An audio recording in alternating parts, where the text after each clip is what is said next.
উপস্থিত হয়েছি দেবগুরু বৃহস্পতির রাশি পরিবর্তন প্রভাব নিয়ে আলোচনা করার জন্য। 2 জুন 2026 দেবগুরু বৃহস্পতি রাত্রি 2:25 বায়ুতত্ত্বীয় রাশি মিথুন রাশিকে ছেড়ে জলতত্ত্বীয় রাশি কর্কট রাশিতে প্রবেশ করবে। কর্কট রাশিতে দেবগুরু বৃহস্পতি উচ্চের হয়। শাস্ত্রতে দেবগুরুকে দেবতাদের আচার্য বলা হয়। জ্ঞান ও বুদ্ধির কারক হয় বৃহস্পতি। ধর্ম আর নৈতিকতাও গুরুর অধীনে। সন্তান, বিশেষ করে পুত্র সন্তান দেবগুরুর অধীনস্থ হয়। যেভাবে গুরু দৃষ্টি দেয় সেই ভাব বিকশিত হয়। কর্কট রাশিতে প্রবেশ করার পর 14 জুলাই থেকে 12 আগস্ট অবধি গুরু অস্ত থাকবে। যখন গুরু অস্ত হয় সেই সময় বিবাহ, গৃহপ্রবেশ, মাঙ্গলিক কার্য সম্পন্ন করা হয় না। 13 আগস্ট থেকে পুনরায় উদিত হয়ে 31 অক্টোবর 2026 গুরু কর্কট রাশিকে ছেড়ে সিংহ রাশিতে প্রবেশ করবে। 13 ডিসেম্বর থেকে সিংহ রাশিতে দেবগুরু বক্রী হবে আর 25 জানুয়ারি 2027 বক্রগতিতে পুনরায় কর্কট রাশিতে ফেরত আসবে। কর্কট রাশিতে থাকাকালীন গুরু 3টে নক্ষত্রের উপর বিচরণ করবে। প্রথমে পুনর্বসু নক্ষত্রের শেষ চরণে থাকবে, যার অধিপতি স্বয়ং দেবগুরু। এরপর পুষ্যা নক্ষত্রে, যার অধিপতিও দেবগুরু। আর শেষে অশ্লেষা নক্ষত্রে, যার অধিপতি বুধ হয়। আজকের আলোচনা মেষ, বৃষ ও মিথুন রাশির করব। এই 3টে লগ্ন ও রাশির চর্চা করব। এই রাশিফল আপনি লগ্ন ও রাশি দুটোর আধারেই দেখতে পারেন। এবার মূল আলোচনায় যাওয়া যাক। মেষ রাশি বা লগ্নের ক্ষেত্রে দেবগুরু বৃহস্পতির এই গোচর কেমন প্রভাব ফেলবে? মেষ রাশির ক্ষেত্রে দেবগুরু বৃহস্পতির এই গোচর আপনার রাশির 4র্থ ঘরে হতে চলেছে। 4র্থ ঘর হচ্ছে মায়ের, আপনার ঘরের, আপনার বাহনের, আপনার সুখ, হৃদয়, ভূমি, সম্পত্তির ঘর এটা। বৃহস্পতি এই 4র্থ ঘরে এমনিতেই সর্বাধিক শ্রেষ্ঠ স্থিতিতে হয়, কারণ কালপুরুষের কুণ্ডলিতে এই 4র্থ ঘর কর্কট রাশির হয়। আর এই সময় গুরুর গোচর কর্কট রাশিতেই হচ্ছে। দেবগুরু বৃহস্পতির এটা উচ্চ ঘর। 2 জুন থেকে 15 জুন অবধি দেবগুরু পূর্ণ শক্তিতে থাকবে। এরপরে রাশিবল অবশ্যই থাকবে। প্রথম পরিবর্তনে আপনি ব্যক্তিগত রূপে অর্থাৎ মেষ রাশির জাতক নিজে অনুভব করবে, তা হলো ঘরের প্রতি আপনার আকর্ষণ বাড়বে। যারা এখনো অবধি অনেক রাত্রি অবধি বাড়ির বাইরে থাকেন তাদের মন তাড়াতাড়ি বাড়ি আসার জন্য ব্যাকুল হবে। আপনি যদি কাজের সূত্রে বাড়ির বাইরে থাকেন অর্থাৎ পরিবার থেকে দূরে থাকেন, তাহলে আপনার মন চাইবে পুনরায় ঘরে ফিরে আসার। দেখা গেলে দ্বিতীয় সপ্তাহ থেকে শুরু করে জুলাইয়ের প্রথম সপ্তাহ অবধি মায়ের স্বাস্থ্য, বিশেষ করে মায়ের বয়স যদি 60-65 উপরে হয়, তাহলে তার স্বাস্থ্যে স্থিরতা আসবে। তার যদি স্বাস্থ্য আগে থেকে কোনো সমস্যা চলছিল, তাহলে এই সময় তা থেকে রিলিফ পাওয়া যাবে। 14 জুলাই থেকে গুরু যখন অস্ত থাকবে তখন মায়ের শরীরের খেয়াল রাখতে হবে। বিশেষ করে শ্বাসকষ্ট, রক্তচাপ ইত্যাদি সমস্যাগুলোতে বিশেষ খেয়াল রাখতে হবে। গুরুর সঞ্চালন যখন পুষ্যা নক্ষত্রে 18 জুন থেকে 13 জুলাই অবধি হবে, তখন এর প্রভাব সোজা আপনার কার্যক্ষেত্রে পড়বে।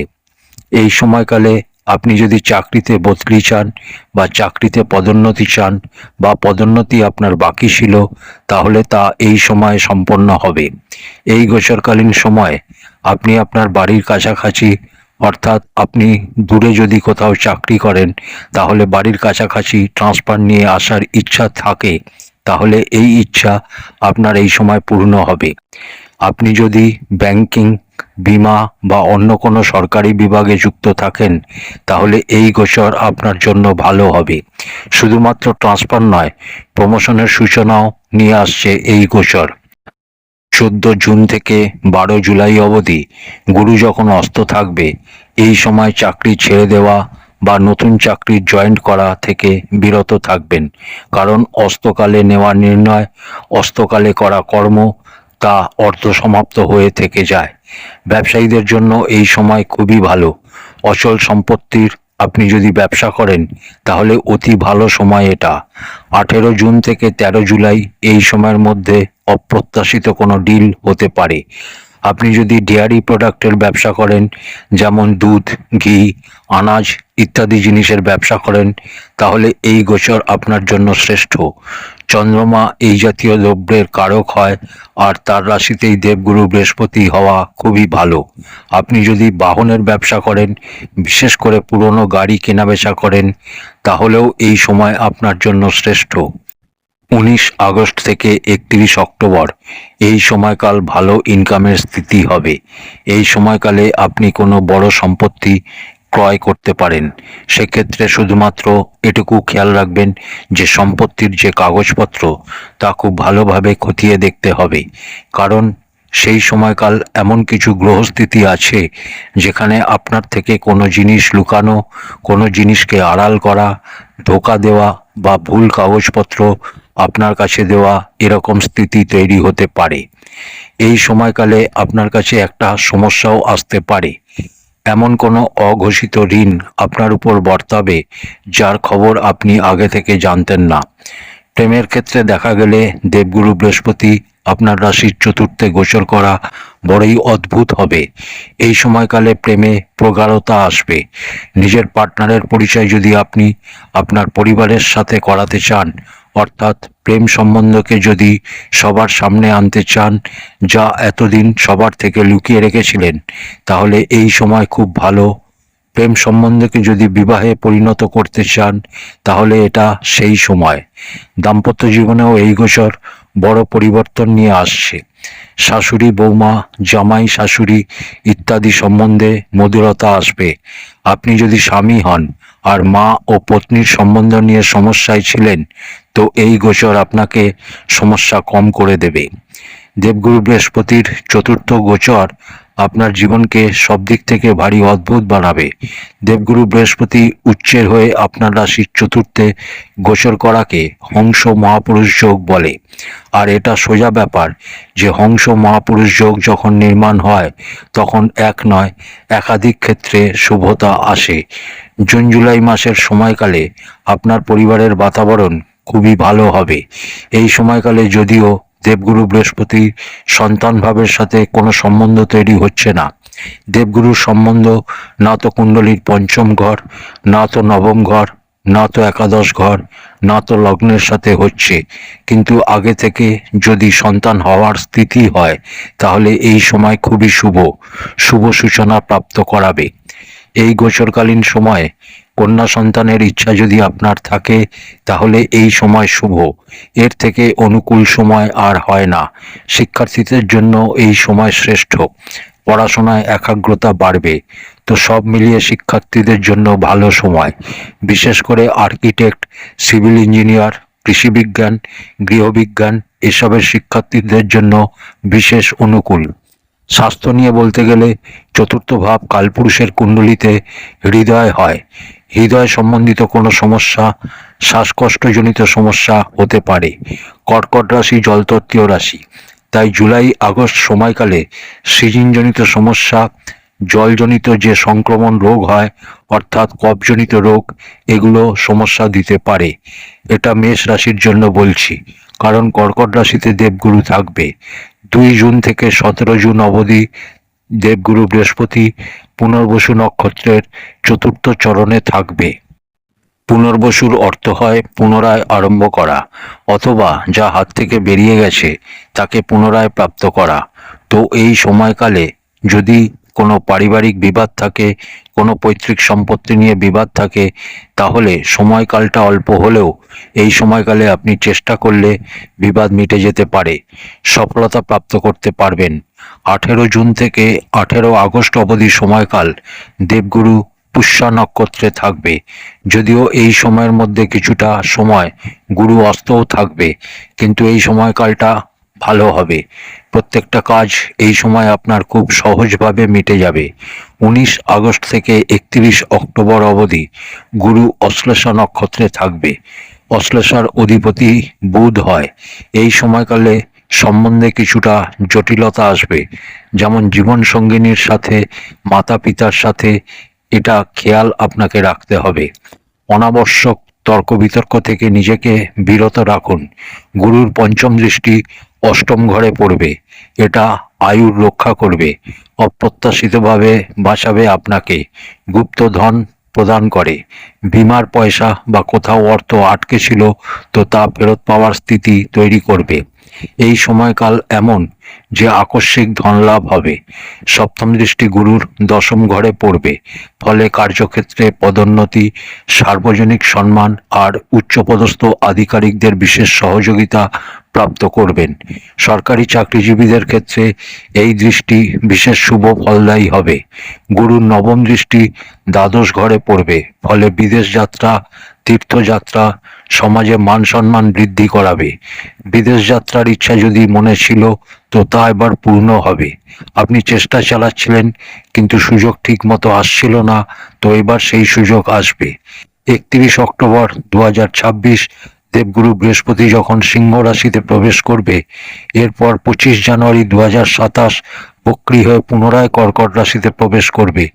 তো এই সময়কালে আপনি যদি কোনো কাজ আরম্ভ করেন তাহলে সেই কাজকে পুরোপুরি সম্পন্ন করবেন, মাঝ রাস্তায় ছেড়ে রাখবেন না। মেষ রাশির ক্ষেত্রে এক কথায় দেবগুরু বৃহস্পতির এই গোচর অত্যন্ত শ্রেষ্ঠ। বৃষ লগ্ন বা রাশির ক্ষেত্রে দেবগুরু বৃহস্পতির এই গোচর কেমন ফল দেবে? বৃষ রাশির ক্ষেত্রে দেবগুরু বৃহস্পতির এই গোচর আপনার রাশির তৃতীয় ঘরে হচ্ছে। এই রাশিফল আপনি আপনার লগ্ন ও চন্দ্র রাশি দুটোর আধারেই দেখতে পারেন। তৃতীয় ভাব ছোট ভাই বোনের হাতের কুশলতার, ছোটখাটো যাত্রার আর নিজের চেষ্টার হয়। তৃতীয়ের গুরুকে শাস্ত্রে সামান্য মধ্যম ফল প্রদানকারী বলা হয়, কারণ গুরু বিশ্রাম, গভীর চিন্তন আর দীর্ঘ যোজনার গ্রহ হয়। তৃতীয় ঘরের ক্রিয়া হয় শীঘ্র করা, তৎক্ষণাৎ নির্ণয় নেবার স্থান হয় তৃতীয় ঘর। এবার দুজনের স্বভাব দেখলে বিপরীত স্বভাব দেখা যায়। কিরকম হয় দেবগুরু? কর্কটে উচ্চের কেন হয়? কারণ দেবগুরু হচ্ছে রিসার্চার, আর তৃতীয় ঘর হচ্ছে পরাক্রমের, যা করার তাৎক্ষণিক করার। রিসার্চার আর তাৎক্ষণিক করা এই দুটো স্বভাবে মিল হয় না। তাই এখানে অর্থাৎ তৃতীয় ঘরে গুরুকে মধ্যম ফল প্রদাতা মানা হয়। আপনি যদি দূরদর্শিতার সাথে তাৎক্ষণিক সিদ্ধান্ত নিতে পারেন ব্যক্তিগতভাবে, তাহলে এই গোচর আপনাকে শ্রেষ্ঠ অনুভব করাবে। আপনার আত্মবিশ্বাসে, আপনার বাণীতে এক আলাদা ধরনের শক্তি জাগ্রত হবে। কোনো কথা, মনের কথা এতদিন চেপে রেখেছিলেন, তো এখন বলার সময় এসেছে। চাকরি বা পেশার ক্ষেত্রে, কার্যক্ষেত্রে আপনার গ্রিপ থাকবে। পরিবারের কাছে বা বন্ধু বান্ধবদের ক্ষেত্রে আপনার মতামতকে গুরুত্ব দেওয়া হবে। 18 জুনের পরে গুরু যখন পুষ্যাতে প্রবেশ করবে, নিজের বল দেওয়া শুরু করবে, তখন ছোট ভাই বোনের সাথে যদি কোনো মতবিরোধ ছিল, বিশেষ করে সম্পত্তি নিয়ে, তাদের সাথে হয়তো কথা বলাই বন্ধ ছিল, তো এই সময়কালে কথা বলার প্রক্রিয়া চালু হবে। তাদের তরফ থেকেই হয়তো প্রস্তাব এলো যে চলো বসে সব মিটিয়ে নিই। ছোট ভাই বোনের সাথে যদি সম্বন্ধ ঠিক থাকে তো, আর তারা যদি বিবাহযোগ্য হয় তো বিয়ের চর্চা শুরু হবে, আর এর মধ্যে আপনার একটা ভালো ভূমিকা থাকবে। চাকরিজীবীদের ক্ষেত্রে তৃতীয়র গুরু গতি প্রদান করবে। কিরকম গতি? কার্যক্ষেত্রে সফলতা, আপনি আপনার পুরুষার্থর ফায়দা নিতে পারবেন। প্রত্যেকটা ক্ষেত্রে আপনি নেতৃত্ব করার জায়গা পাবেন, সবাই আপনার মতামত নিতে চাইবে। মার্কেটিং, সেলস, জনসংযোগ এর সাথে যুক্ত মানুষরা তাদের লক্ষ্য পূরণ করতে পারবেন। 14 জুলাই থেকে 12 আগস্টের অস্তকালের সময়ও যদি নতুন ও সাহসিক কোনো নির্ণয় নেন তাহলে অবশ্যই নিন, কিন্তু ভাবনা চিন্তা করে। অস্তকালের সময় নেওয়া নির্ণয় দূরগামী হয় না, কিন্তু গুরু তৃতীয় ঘরে আছে, তাই ভাবনা চিন্তা করে সিদ্ধান্ত নিলে আপনি লাভবান থাকবেন। ব্যবসায়ীদের কথা বললে, আপনি যদি লেখন, প্রকাশন, সোশ্যাল মিডিয়া, ডিজিটাল সম্পর্কিত জিনিসের ব্যবসা করেন তাহলে এই গোচর আপনার জন্য শ্রেষ্ঠ হবে। পুষ্য নক্ষত্রে যখন দেবগুরু বৃহস্পতি প্রবেশ করবে তখন ডিজিটাল মিডিয়া সম্পর্কিত যারা ব্যবসা করেন তাদের অপ্রত্যাশিত ব্যবসার বৃদ্ধি ঘটবে। যদি আপনি পরিবহন, কুরিয়ার ইত্যাদি জিনিসের ব্যবসা করেন তো জুন মাস থেকে অক্টোবর মাসের মধ্যে আপনার আয়ে অবশ্যই বৃদ্ধি ঘটবে। আপনি যদি স্টেশনারি, পুস্তক, বাচ্চাদের পড়াশোনার সংক্রান্ত জিনিসের ব্যবসা করেন তাহলে এই সময়কালে আপনার ব্যবসার বৃদ্ধি ঘটবে। একটা জিনিসের খেয়াল আপনাকে রাখতে হবে যে 19 আগস্ট থেকে 31 অক্টোবর এই সময়কালে আপনি যদি এগ্রিমেন্ট ইত্যাদির কাজ করেন তাহলে ছোট থেকে ছোট জিনিস অবগত হয়ে কাজ করুন, কারণ অশ্লের সাথে গুরু যখন থাকবে তখন ধোঁকার সম্ভাবনা তৈরি হয়। কেউ আপনাকে ধোঁকা দিতে পারে, ছল কপট করতে পারে। আপনার নিজের কাছের লোকও হলেও চোখ বন্ধ করে কাউকে বিশ্বাস করবেন না। প্রেমের ক্ষেত্রে তৃতীয়র গুরু ভালো। আপনি যদি প্রেমের প্রস্তাব দিতে পারছিলেন না তাহলে এখন দেবেন। আপনি যদি দীর্ঘদিন নিজের মনের কথা মনে চেপে রেখেছিলেন তো এই গোচরকালীন সময়কালে আপনি নিজের মনের কথা বলার সাহস অর্জন করবেন। কারোর সাথে যদি কথাবার্তা বলা বন্ধ হয়ে গিয়েছিল তো এই সময়কালে তা পুনরায় চালু হবে। বিগত দিনে কোনো কাজ যদি আপনার আটকে ছিল তো এই সময়কালে তা পূর্ণ হবে। দাম্পত্য জীবনে যদি কোনো সমস্যা ছিল তো তা 100% দূর হবে, কারণ গুরুর পঞ্চম দৃষ্টি আপনার দাম্পত্য ঘরে পড়ছে। দাম্পত্য জীবনে কোনো বিশেষ সমস্যা এসে গিয়েছিল, যেমন বিবাহ বিচ্ছেদ ইত্যাদি, তো এই সময় তা থেকে নিবারণ পাবেন। জীবনসঙ্গিনীর সাথে কোনো ছোটোখাটো ভ্রমণ হতে পারে। কোনো কারণবশত যদি আপনি আপনার জীবনসঙ্গিনীর থেকে দূরে বসবাস করেন তাহলে এমন একটা সময় আসছে যখন দেবগুরু বৃহস্পতি আপনাকে আপনার জীবনসঙ্গিনীর কাছে নিয়ে আসবে, একসাথে থাকার সুযোগ আসবে। শিক্ষার্থীদের জন্য এই গোচর অত্যন্ত শুভ। তৃতীয় ভাব থেকে লেখন কৌশলও দেখা হয়। উচ্চের গুরু এই সমস্ত জিনিসে আপনার কুশলতা আরও বাড়াবে। প্রতিযোগিতামূলক পরীক্ষার্থীদের জন্য এই সময় খুবই শুভ। জুলাই মাসে যখন দেবগুরু অস্ত হবে তখন স্মরণ শক্তিতে কিছু সমস্যা আসবে। সেই সময় গুরুত্বপূর্ণ কোনো পরীক্ষা দেওয়ার থাকলে একটু সাবধানতা অবলম্বন করতে হবে। গুরুর অস্তকালে চেতনা স্মৃতিশক্তি কিছুটা কমজোর পড়ে যায়। স্বাস্থ্যের কথা বলতে গেলে তৃতীয় ভাব কাঁধের ভাব, বাহু, হাতের হয়। যদি বিগত সময়ে এই সমস্ত অঙ্গে আপনার কোনো সমস্যা ছিল তা এই সময় বাড়বে। গুরু যখন পরম উচ্চের স্থিতিতে আসবে তখন এটা তাড়াতাড়ি ঠিক হয়ে যাবে। তৃতীয় ভাবের সাথে কানও যুক্ত হয়, কানের কিছু সমস্যা হতে পারে। 19 আগস্টের পরে যখন গুরু অশ্লেষা নক্ষত্রে যাবে তখন কানের সংক্রমণের সম্ভাবনা বাড়বে। শোনার ক্ষেত্রে সমস্যা অথবা সর্দি কাশির জন্য কানের ব্যথা ইত্যাদি সমস্যা হতে পারে। যাদের আগে থেকে শ্বাসকষ্টজনিত সমস্যা আছে বা যারা ধূমপান করেন তাদের বিশেষ সাবধানতা অবলম্বন করবেন, কারণ এই সময় তা স্বাস্থ্যের ক্ষেত্রে এফেক্ট করবে। 2 জুন থেকে 17 জুন অবধি গুরু পুনর্বসু নক্ষত্রের চতুর্থ চরণে থাকবে। এই অল্প সময় পুরনো বন্ধু বান্ধবদের সাথে নতুন করে যোগাযোগ তৈরি হবে। 18 জুন থেকে 18 আগস্ট অবধি গুরু পুষ্যা নক্ষত্রে থাকবে। এই সময় গুরু অস্ত থাকলেও আপনার বাণী বিশেষ প্রভাবশালী হবে। 19 আগস্ট থেকে 31 অক্টোবর গুরু যখন অশ্লেষা নক্ষত্রে থাকবে তখন আপনাকে বাণীর মধ্যে সংযম ভাব আনতে হবে। এমন কোনো কথা মুখ থেকে বেরিয়ে যেতে পারে যার ফলে পরে গিয়ে ফেঁসে যেতে পারেন। গুরুর পঞ্চম দৃষ্টি সপ্তম ঘরে বা দাম্পত্যর ঘরে পড়বে, যা অত্যন্ত শ্রেষ্ঠ। যারা অবিবাহিত তাদের বিবাহের প্রস্তাব আসতে পারে। দাম্পত্য জীবনে কোনো সমস্যা থাকলে তা মিটে গিয়ে দাম্পত্য জীবন সুখের হবে। অংশীদারে কারবার করলেও তার জন্য এই সময় ভালো। গুরুর সপ্তম দৃষ্টি নবম ভাবে পড়বে। ভাগ্য, পিতা, দূরের যাত্রা, পিতার স্বাস্থ্যের স্থিরতা, সন্তান সুখের প্রাপ্তি, কোথাও আপনার অর্থ ফেঁসে থাকলে তা উদ্ধার হবে এই সময়। নবম দৃষ্টি একাদশ ঘরে পড়বে। বড় ভাই বোনের সহযোগিতা প্রাপ্ত করবেন এই সময়। অর্থ আগমনের জন্য এই সময় ভালো। ইনকামের নতুন রাস্তা খুলবে। সব মিলিয়ে দেখলে বৃষ রাশির ক্ষেত্রে গুরুর এই গোচর উত্তম। মিথুন লগ্ন বা রাশির ক্ষেত্রে দেবগুরু বৃহস্পতির এই গোচর কেমন ফল দেবে? মিথুন রাশির ক্ষেত্রে গুরুর এই গোচর দ্বিতীয় ঘরে হচ্ছে। এই রাশিফল আপনি আপনার লগ্ন ও রাশি দুটোর আধারেই দেখতে পারেন। দ্বিতীয় ঘর হচ্ছে ধন, বাণী, আত্মীয় স্বজন, চোখের অর্থাৎ ডান চোখ আর ভোজনের স্থান। ধন আসার পর কতটা সঞ্চয় হবে তাও এই ভাব থেকে দেখা হয়। পরিবর্তনের কথা বললে সবার প্রথম আপনার বাণীতে পরিবর্তন আসবে, আপনার কথাতে ওয়েট আসবে। আপনি বললে তা সামনের ব্যক্তি পালন করবে, আপনার মধ্যে গম্ভীরতা আসবে। পারিবারিক ক্ষেত্রেও আপনার সম্মতি চাওয়া হবে। আত্মীয় স্বজনের ক্ষেত্রে তারা আপনার থেকে বয়সে বড় হলেও আপনার পরামর্শ নেবে।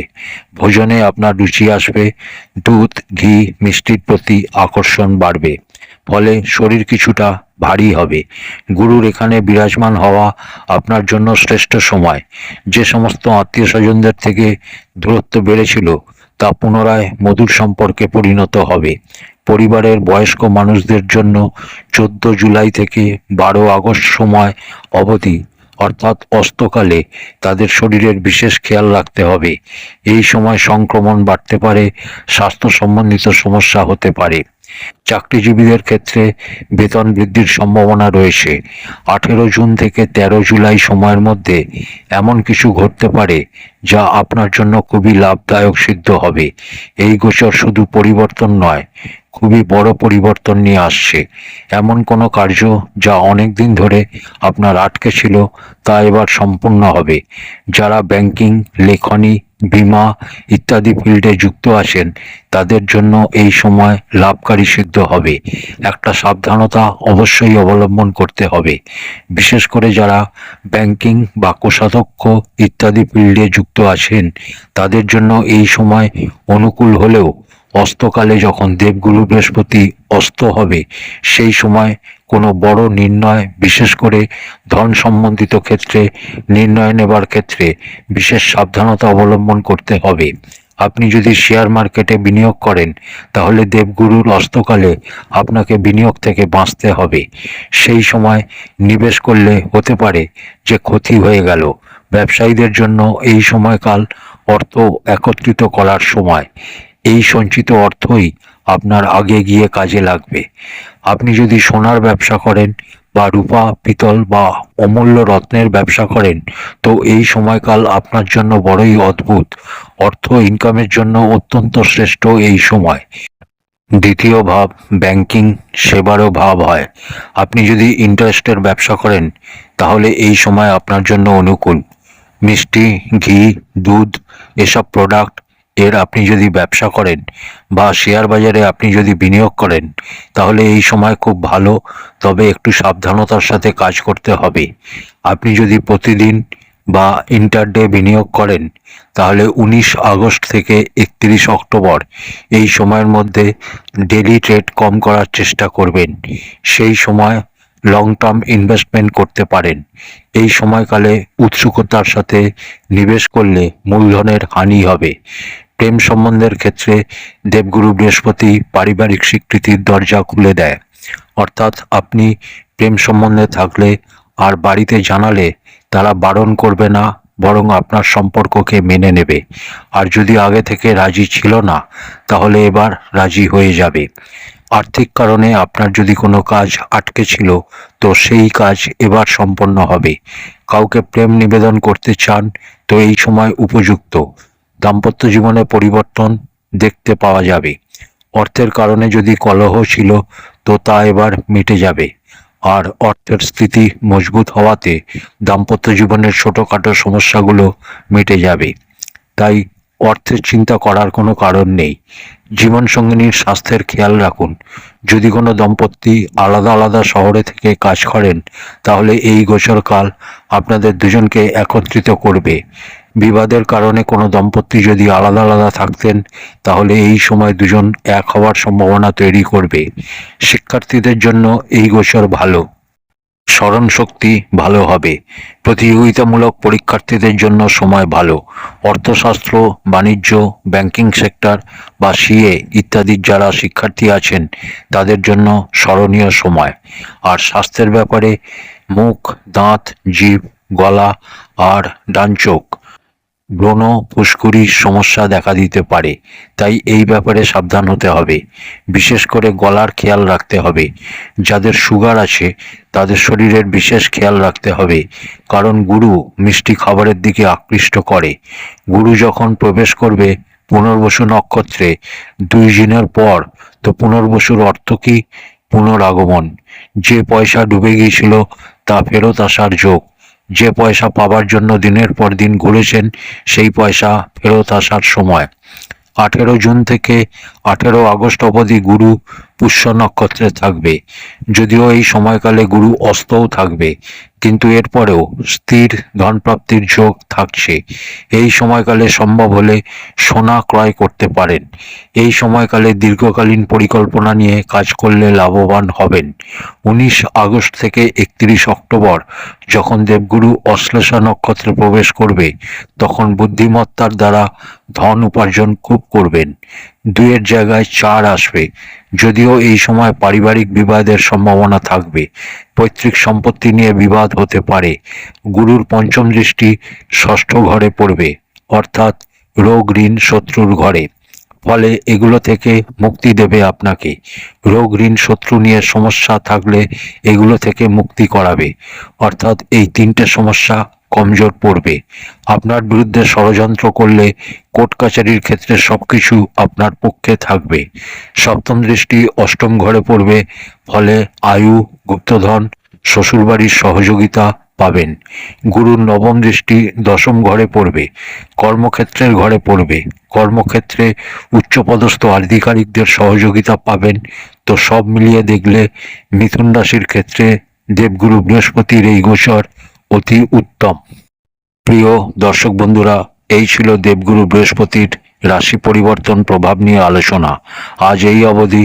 পরের ভিডিওতে আবার কথা হবে। ধন্যবাদ।